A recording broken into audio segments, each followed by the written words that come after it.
Crónicas de espanto. Hace mucho que no grabamos desde el lugar de los hechos.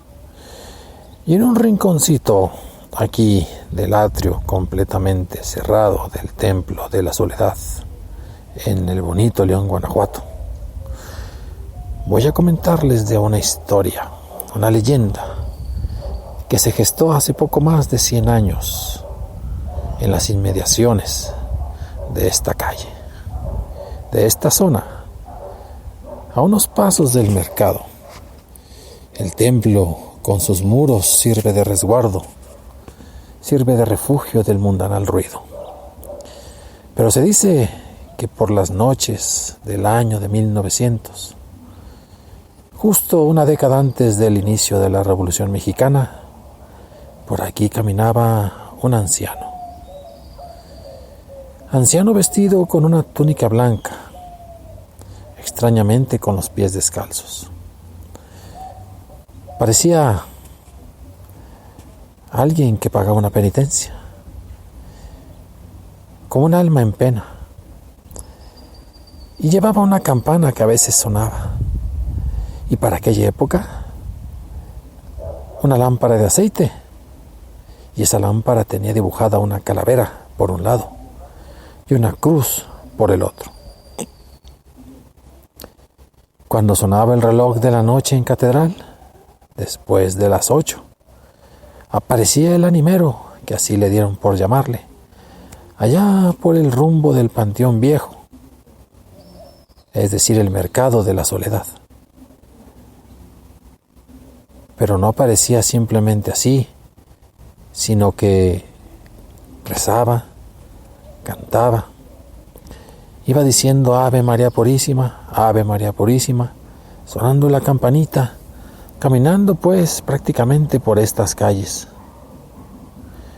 Y de repente algunos muchachos que vivían en el centro y ahí a pie del cerro lo rodeaban. Animero, cuéntanos una historia. Animero, cuéntanos qué pasaba. Y entonces él se sentaba y así, con la voz tenue, comenzaba a contar historias de fantasmas, de algún tesoro escondido de tiempos de la Guerra de Reforma.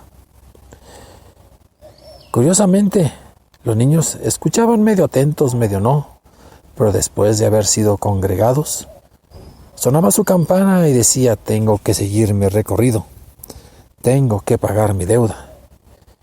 Y abría un bolso viejo de istle que cargaba con su hombro. Sacaba panecitos pequeños y los niños felices recibían pan. Era la época de la confianza. ¿Quién se iba a molestar por traer quizás panes en mal estado y regalarlos? No, ni siquiera el animero.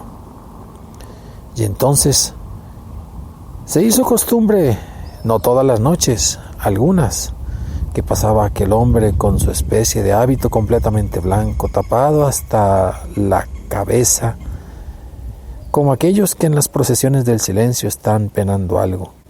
Y la gente decía: algo debe en vida el animero, que lo está pagando con los años que le quedan. Y entonces le respetaban el trayecto y los niños le pedían panes e historias.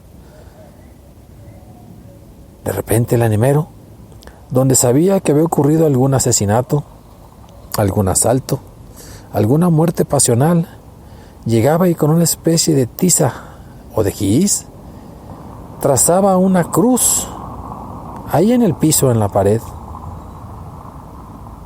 Se detenía y empezaba a rezar. A veces, estando la lluvia, el animero hacía su recorrido, llegando hasta el cementerio, pasando a un lado del Templo de la Soledad. Pero dentro del cementerio rezaba un rosario en un alma que seguramente tenía por encargo. Nadie se atrevía a acercarle. ¿Por quién estaba rezando? Y así pasaban los meses y pasaron los años.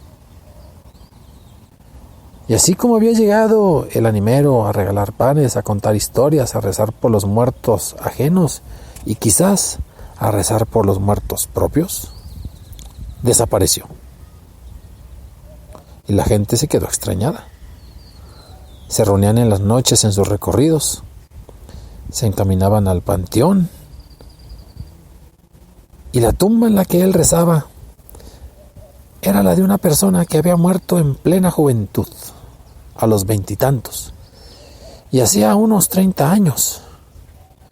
Entonces corrió el relato, por no decir quizás la leyenda, de que en un duelo de cantina el animero había sido un joven broncudo, joven indomable, que precisamente por hacerse de la mente inquieta a la ingestión alcohólica, se peleó con otro y a cuchilladas lo mató y huyó. Llegaron las personas, se quejaron de aquella muerte, hicieron las honras fúnebres de aquel joven que había sido victimado, y el perpetrador desapareció.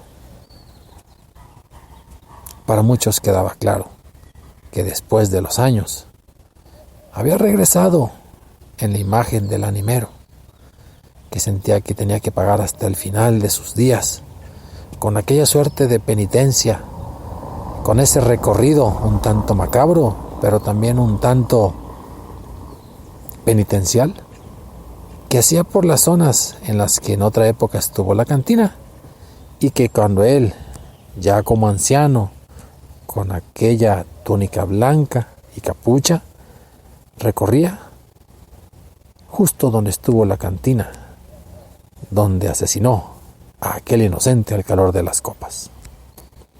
Han pasado los años, calles de 4 carriles, el ruido de las personas que compran, el templo de la soledad, todo eso es el viejo testimonio de que quizás si uno por las noches aprende a mirar y a escuchar, puede que vea al alma del animero, valga la expresión, rondar por ahí, haciendo sonar su campana y pidiendo perdón por sus pecados.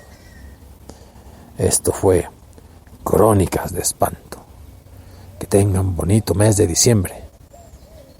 Nos vemos la próxima semana.